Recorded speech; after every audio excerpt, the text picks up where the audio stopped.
Penanganan banjir memang menjadi salah satu atensi kita ya kan.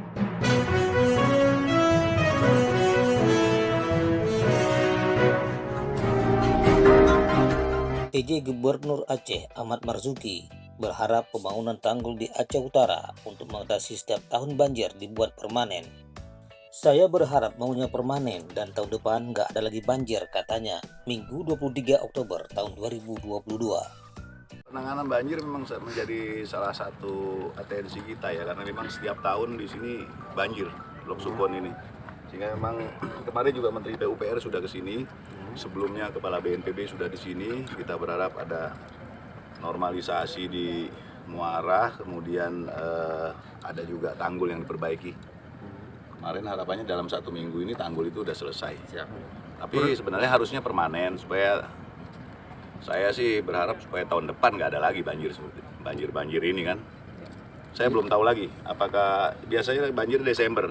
Apa akan datang lagi di Desember atau hanya ini selesai? Kalau Desember datang lagi berarti tahun ini 2 kali. Rencananya yang normalisasi Lok Sukon itu. Sama harapan kita kalau Kerto jadi di akhir 2023 aman lah wilayah sini, harapan kita begitu ya. Targetnya 2023 nih Pak? Kalau Kerto sendiri akhir 2023 harus jadi. Jadi mohon dukungan masyarakat semua. Semua juga untuk kepentingan rakyat di sini. Harapannya dengan adanya bendungan itu pengairan sawah mudah, kemudian pada saat hujan besar juga tidak banjir. Keinginan gubernur disampaikan saat berada di Lok Sukon memberikan bantuan bibit padi dan peresmian rumah bantuan di Kampung Matang Ubi. Kunjungan PJ Gubernur kali ini merupakan tindak lanjut kehadiran Menteri PUPR beberapa hari lalu untuk melihat beberapa titik tanggul jebol yang menyebabkan ribuan hektar sawah siap panen terendam.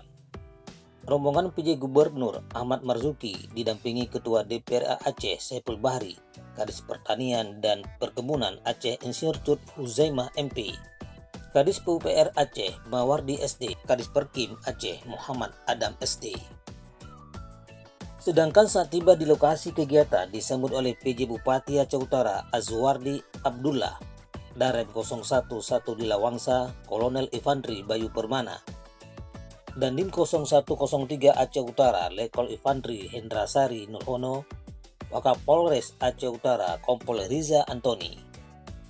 Sementara itu, Kabak Humas Pemkab Aceh Utara menyebutkan kunjungan di Menasa Ubi, Lok Sukon, PJ Gubernur, Ketua DPRA Aceh, PJ Bupati, serta melakukan dialog dengan penerima rumah bantuan layak huni. Pasca banjir yang terjadi di Aceh Utara hampir 2 minggu, 15 hari, inilah yang terjadi.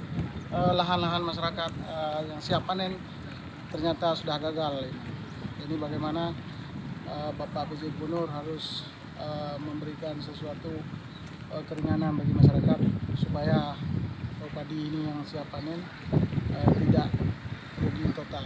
Sekedar mengingatkan, tahun 2022 ini pemerintah Aceh membangun 1.395 unit, sisa tinggal 55 unit. Dalam 3 bulan ini harus sudah selesai. Kunjungan ke Lok Sukon, PJ Gubernur bersama Darem, Dandim juga Bupati meninjau Koramil Lok Sukon sebab saban tahun Koramil terendam saat banjir seperti awal Oktober lalu. Banjir yang melanda Aceh Utara menyebabkan kerugian total mencapai 316 miliar. Angka itu setelah masuk dan dari seluruh kecamatan pasca penetapan darurat banjir selama 34 hari. Romi Pasla menggambarkan dari Lok Sukon.